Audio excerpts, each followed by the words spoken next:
Hello friends, कैसे हो सब। आशा करते हैं आप सब अच्छे ही होंगे। ये क्लास बीटीसी फर्स्ट सेमेस्टर के लिए मोस्ट इम्पॉर्टेंट क्लास है और ये क्लास गणित की दूसरी क्लास है। पहली क्लास में क्या पढ़ा था वो सबसे पहले देख लेते हैं। पहली क्लास में हम पढ़े थे संख्या, नंबर। संख्या क्या है, कितनी संख्याएं या कितनी वस्तुएं हैं उसका बोध होता है, उसे क्या कहते हैं, संख्या कहते हैं। दूसरी परिभाषा थी हमारी संख्यांक। संख्यांक किसे कहते हैं, तो देखते हैं संख्यांक क्या है। संख्याओं को जिन संकेतों द्वारा व्यक्त करते हैं उन्हें संख्यांक कहते हैं। क्या कहते हैं, संख्यांक। संख्यांक का अर्थ है संख्या को लिखने में प्रयुक्त अंक। तो याद रखेंगे, संख्यांक का अर्थ है संख्या को लिखने में प्रयुक्त अंक।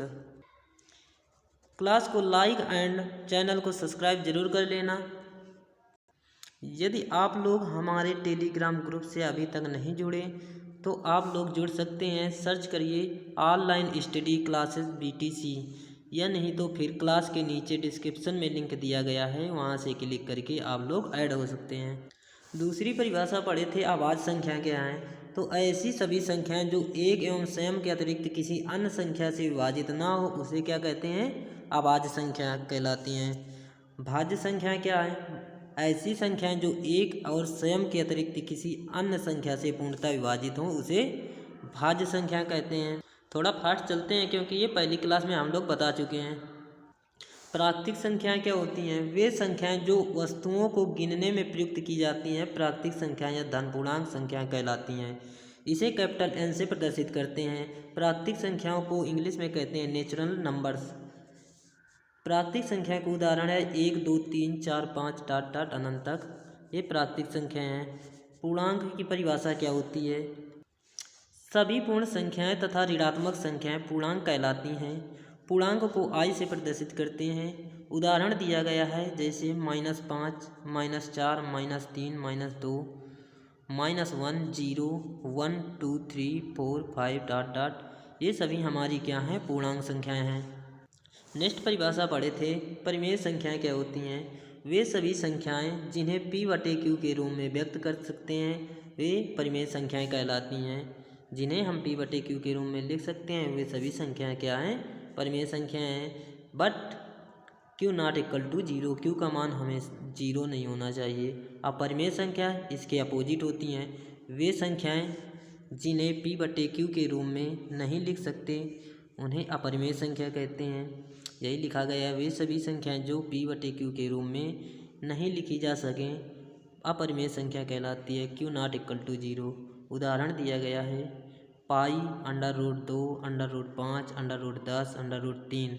पाई भी तुम्हारी क्या है, एक अपरिमेय संख्या है। एग्जाम में पूछा गया है कि पाई परिमेय है कि अपरिमेय, तो क्या लगाओगे, पाई हमेशा अपरिमेय संख्या होती है। सम संख्याएं क्या होती हैं, ऐसी सभी संख्याएं जो 2 से पूर्णतः विभाजित होती हैं सम संख्याएं कहलाती हैं। या नहीं तो फिर ये मान लीजिए किसी भी इकाई का अंक 0 2 4 6 8 है तो वो सभी संख्याएं क्या होंगी, सम संख्याएं होंगी। विषम संख्याएं क्या हैं, विषम संख्याएं वे सभी संख्याएं जो 2 से पूर्णतः विभाजित ना हों विषम संख्याएं कहलाती हैं। यदि किसी भी संख्या के इकाई का अंक 1 3 5 7 9 है तो सभी संख्याएं क्या होंगी, विषम संख्याएं होंगी। आगे देखते हैं, आगे क्या है, स्थानीय मान। स्थानीय मान क्या है, तो स्थानीय मान में किसी संख्या में प्रत्येक स्थान के संगत अंक का मान अलग अलग होता है, इसे अंक का स्थानीय मान कहते हैं। स्थानीय मान की परिभाषा है किसी संख्या के प्रत्येक स्थान के संगत मान, क्या है, संगत मान का अलग अलग होना ही क्या है, अंक का स्थानीय मान कहलाता है। स्थानीय मान को इंग्लिश में कहते हैं प्लेस वैल्यू। कुछ इंपॉर्टेंट पॉइंट्स देखते हैं। पूर्ववर्ती संख्या किसे कहते हैं, किसी संख्या में एक घटाने पर प्राप्त जो संख्या होती है वो पूर्ववर्ती संख्या कहते हैं। जैसे मान लो 5 में यदि हम 1 घटा देते हैं तो वो कितना आएगा, 4 आएगा। ये हमारी क्या है, किसी संख्या की पूर्ववर्ती संख्या है। दूसरी परिभाषा है परवर्ती या अनुवर्ती। किसी संख्या में 1 जोड़ने पर प्राप्त संख्या अनुवर्ती संख्या कहलाती है।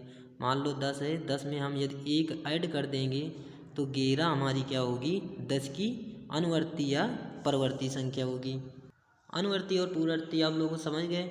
अनुवर्ती में 1 जोड़ते हैं तो उस संख्या की अनुवर्ती होती है, पूर्ववर्ती में 1 घटाते हैं तो वो उस संख्या की पूर्ववर्ती संख्या कहलाती है।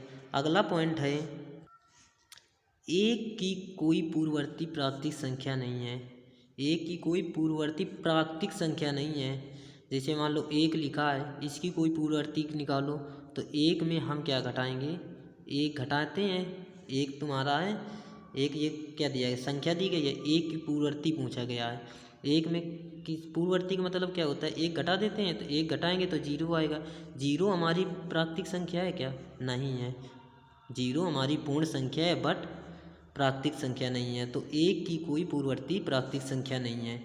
दूसरा पॉइंट है, 1 सबसे छोटी प्राकृतिक संख्या है। सबसे छोटी प्राकृतिक संख्या क्या है, 1 है। सभी पॉइंट्स को याद रखेंगे, अच्छे से क्लियर कर लें। इन्हीं पॉइंट से आपके सवाल पूछे जाते हैं। सभी पॉइंट्स अच्छे से क्लियर कर लो। कुछ सवाल के एग्जाम्पल करते हैं। जैसे पहला उदाहरण है हमारा, मान लो कोई संख्या है 84,582। क्या लिखा है, 84,582 में 8 का स्थानीय मान निकालो। क्या बताया गया है, 8 का स्थानीय मान ज्ञात करो। तो हम लोग स्थानीय मान तो हम लोग 2-3 से पढ़ते आ रहे हैं, तो किस प्रकार स्थानीय मान निकालेंगे। हमें निकालना है 8, केवल 8 का निकालना है। तो इस संख्या में कितने अंक हैं, 8 2 बार आया है तो 2 बार लिखेंगे 8, सॉरी 2 बार नहीं लिखेंगे, दोनों का निकालेंगे तो 8 का निकालेंगे। सबसे पहले क्या लिखेंगे, 8।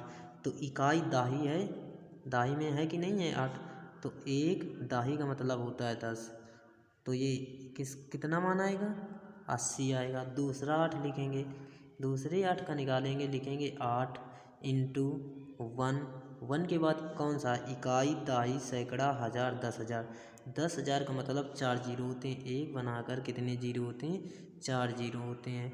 तो यहाँ पर इसका मान आएगा, दूसरे 8 का मान आएगा 80,000। कितना आएगा, 80,000 आएगा।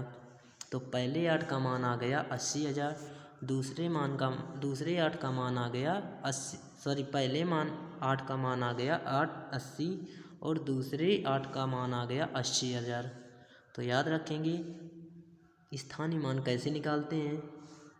और इसी प्रकार एग्जाम्पल और करते हैं। देखते हैं अगला एग्जाम्पल क्या है।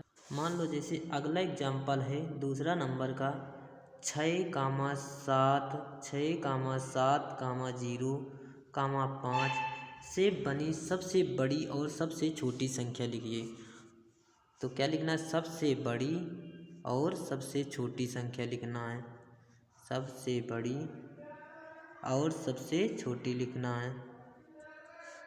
तो सबसे बड़ी संख्या क्या हो जाएगी, तो यहाँ पर लिखेंगे सबसे बड़ी संख्या, सबसे बड़ी संख्या इसमें क्या है, 7 है, 7 लिखेंगे। फिर क्या है, 6 लिखेंगे, फिर 5, फिर 0। ये तुम्हारी 6,7,0,5 की सबसे बड़ी संख्या हो गई। दूसरे में पूछा गया है सबसे छोटी संख्या, तो सबसे छोटी संख्या लिखेंगे। छोटी संख्या हमारी आ जाएगी, ना कि सबसे पहले 0 लिखेंगे। 0 तो लिखेंगे नहीं, क्योंकि 0 लिख देंगे तो 3 अंक की बन जाएगी, जिसे 0 लिखा। 0, 5, 6, 7 लिखें तो क्या बनेगा, 567 बनेगा। तो ये 3 ही अंक की बनेगी। तो हम सबसे पहले लिखेंगे 5, फिर क्या लिखेंगे 0, 6, 7। तो ये 4 अंकों की सबसे छोटी संख्या बन गई। इसी प्रकार और एग्जाम्पल देखते हैं। यदि आप लोगों से पूछा जाए कि 5 अंकों की बनी सबसे बड़ी संख्या, 5 अंकों की बनी और सबसे छोटी संख्या, और सबसे छोटी संख्या का अंतर लिखो। छोटी संख्या का अंतर लिखो। तो किस प्रकार लिखेंगे, सभी लोगों को पता होगा कि 5 अंकों की सबसे बड़ी संख्या, तो 5 अंकों की सबसे बड़ी संख्या क्या होती है, 9,999। यही तो होता है कि गलत है? 9,999 ये 4 अंकों की सबसे बड़ी संख्या है। 5 अंकों की हमें पूछा गया तो 5 अंकों की होती है 99,999। ये 5 अंकों की है। और पूछा गया सबसे छोटी संख्या, क्या लिखा है क्वेश्चन में, और सबसे छोटी संख्या का अंतर लिखो। छोटी संख्या का अंतर, सबसे छोटी संख्या होती है 10 अंकों की, 5 अंकों की। 10,000 क्या होता है? 10,000। तो 10,000 में अंतर का मतलब होता है घटाना। तो घटा देंगे, 9 में 0 गया 9 आ जाएगा, 9 में 0 गया 9 आ जाएगा, 9 में 0 गया 9 आ जाएगा, 9 में 0 गया 9 आ जाएगा, 9 में 1 गया 8 आ जाएगा। तो इस क्वेश्चन का राइट आंसर आ जाएगा 89,999। आप लोगों को क्वेश्चन समझ में आ रहे हैं कि नहीं? अगली बार से क्लास में क्वेश्चन को नोट ही कर दिया करेंगे, फिर आपको समझाएंगे। क्वेश्चन को लिखने में भी टाइम व्यर्थ चला जाता है, इससे अच्छा है कि पहले से नोट कर लिया जाए फिर बताया जाए। एक क्वेश्चन और पूछा जाता है दशमलव में स्थानीय मान। दशमलव का स्थानीय मान क्या पूछा जाता है? दशमलव का स्थानीय मान। तो दशमलव का स्थानीय मान कैसे करते हैं? बहुत लोग गलत करते हैं। जैसे मान लो कोई संख्या लिखी है 512.32, तो 512.32 का स्थानीय मान निकालो। तो बहुत सा ईजी है। सबसे पहले 2 का निकालेंगे तो क्या लिखेंगे? 2 इंटू 1 बटे लिखेंगे, क्योंकि दशमलव लगा है। इकाई का अंक का क्या है? 2 है। 2 का हम निकाल रहे हैं तो इकाई का अंक 2 है, तो इकाई का मतलब 1 है तो 10 रख देंगे। क्या रख दें? इकाई है लेकिन दाई होता है, लेकिन क्या एक संख्या है तो 1 बनाकर 0 रख देंगे। तो इसका मान क्या आ जाएगा? 2/10। 2 में 10 का भाग देंगे तो 0.2 आ जाएगा। क्या आ जाएगा? 0.2 आ जाएगा। इसी प्रकार 3 का निकालेंगे। 3 का क्या लिखेंगे? 3 इंटू 1 कितना इकाई दाई है तो 1 बनाकर 2 0। क्या रखेंगे? 1 बनाकर 2 0। तो इसे लिख देंगे 3/100। तो 3 में 100 का भाग देंगे तो 0.03। तो इस 3 आ गया इसका। 2 और 3 का स्थानीय मान निकल आया। अब 512 है। 512 का सेम कंडीशन लगाएंगे जिसमें दशमलव नहीं होता। तो यहाँ पर निकाल देते हैं 5 का, क्योंकि जगह नहीं है। क्योंकि हमारे पास देखो पेन नहीं है, पेन हमारा ख़राब हो चुका है, तो हमें लिखने में बहुत प्रॉब्लम होती है, इसलिए जगह बहुत कम बचती है। लिखेंगे 512। 512 का सबसे पहले 2 का स्थानीय मान निकालेंगे तो 2 इंटू 1 लिखेंगे तो कितना आएगा? 2 आ जाएगा। 1 का क्या लिखेंगे? 1 इंटू 10 इक्वल 10 आ जाएगा। 5 का निकालेंगे तो 5 इंटू 100 तो 500 आ जाएगा। तो सभी के स्थानीय मान निकालना समझ में आया कि नहीं आया? देखो और एग्जांपल लेते हैं इसी प्रकार। जैसे मान लो 419.75, 419.75 लिखा है। और एक संख्या बढ़ा लो 753।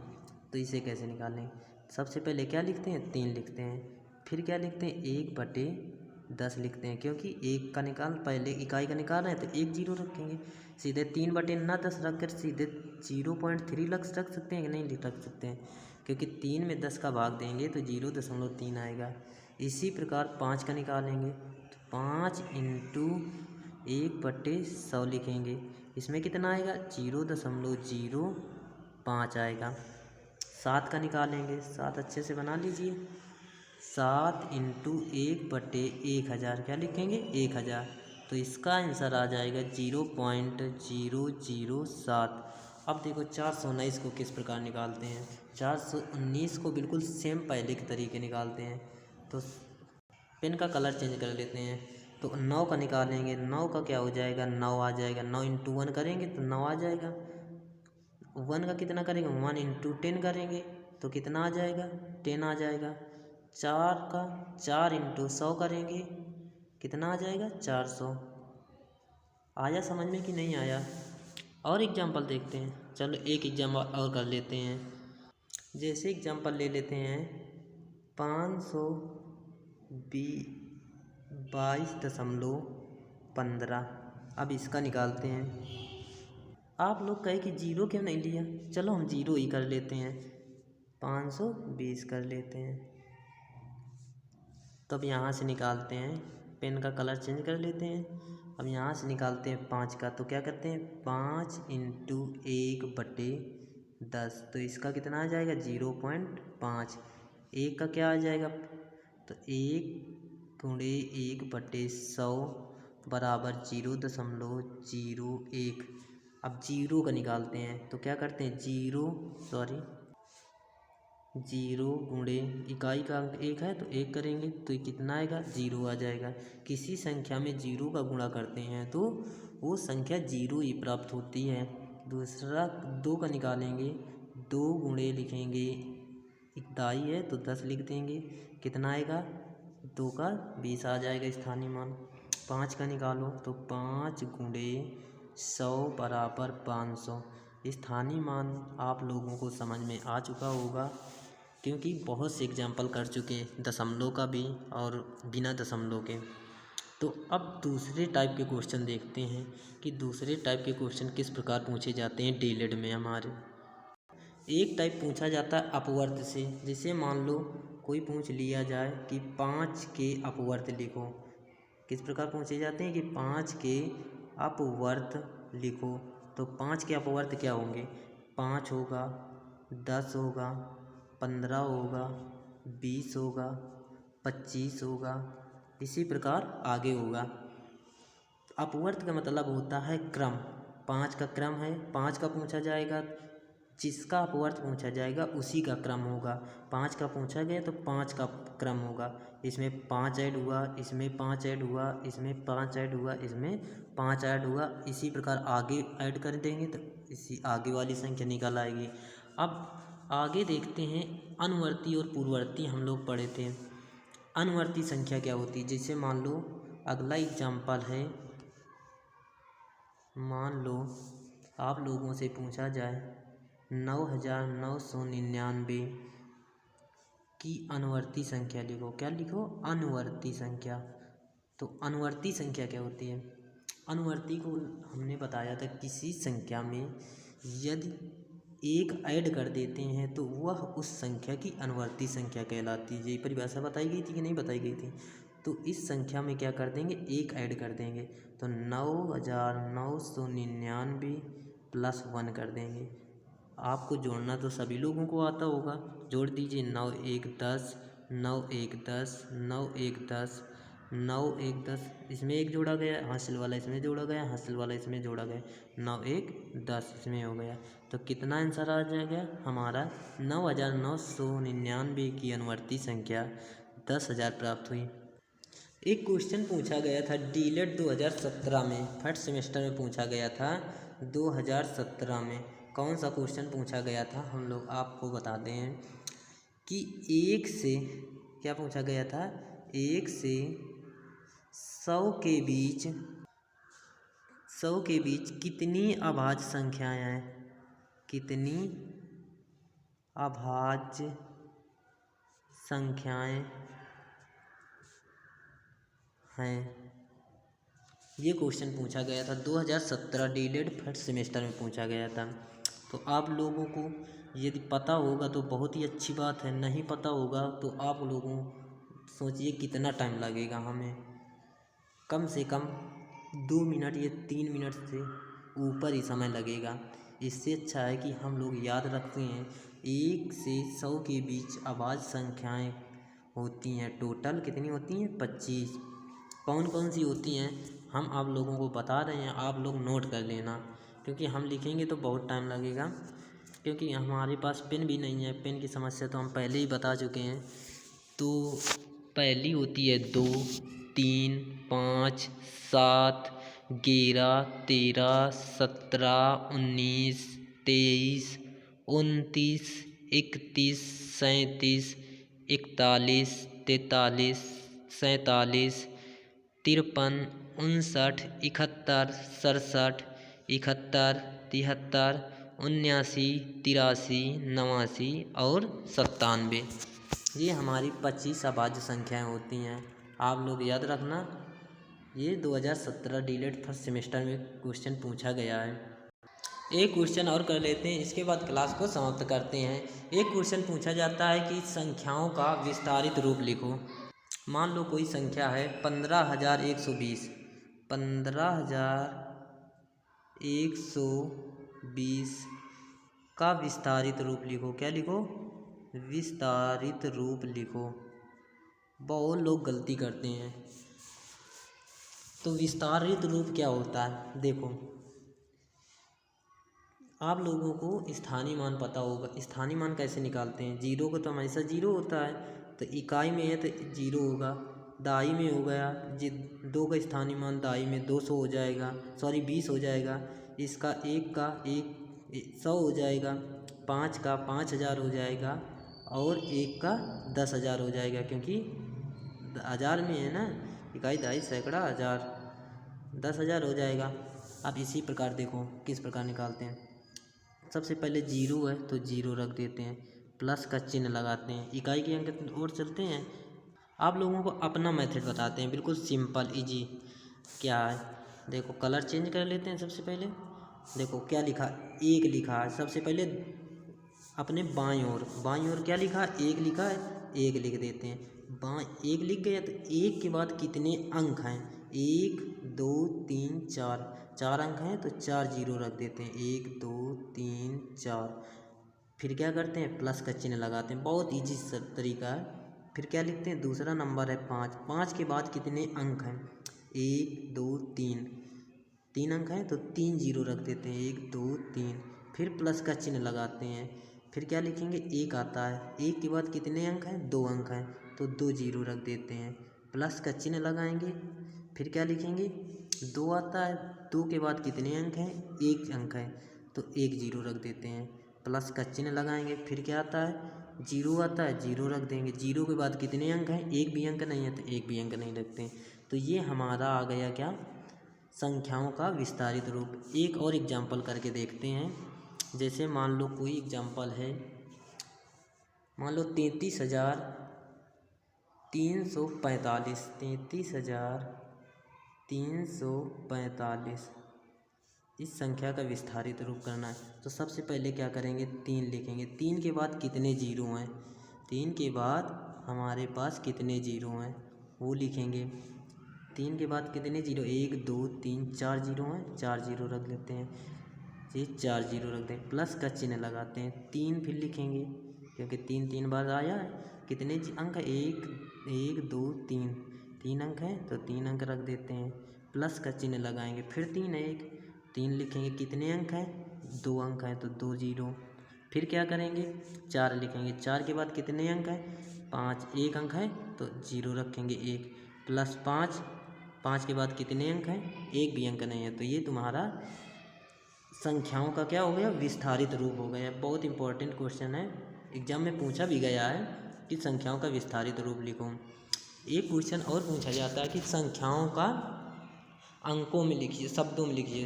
अंकों में भी लिखिए और शब्दों में भी लिखिए। यदि शब्दों में लिखा होगा तो उसे अंकों में हमें लिखना होता है, और जो शब्दों में लिखा होता है उसे अंकों में लिखते हैं, और जो शब्दों में लिखा होता है उसे अंकों में लिखते हैं। आप सभी लोग तो अंकों और शब्दों में लिखना तो जानते ही होंगे, इसलिए हम ये बताना नहीं चाहते। यदि आप लोगों को नहीं आता तो बताना प्लीज़ कमेंट करके, तो हम आप लोगों को ज़रूर बताएंगे। तो अपनी क्लास यहीं पर समाप्त करते हैं। यदि कोई भी प्रॉब्लम हो तो आप लोग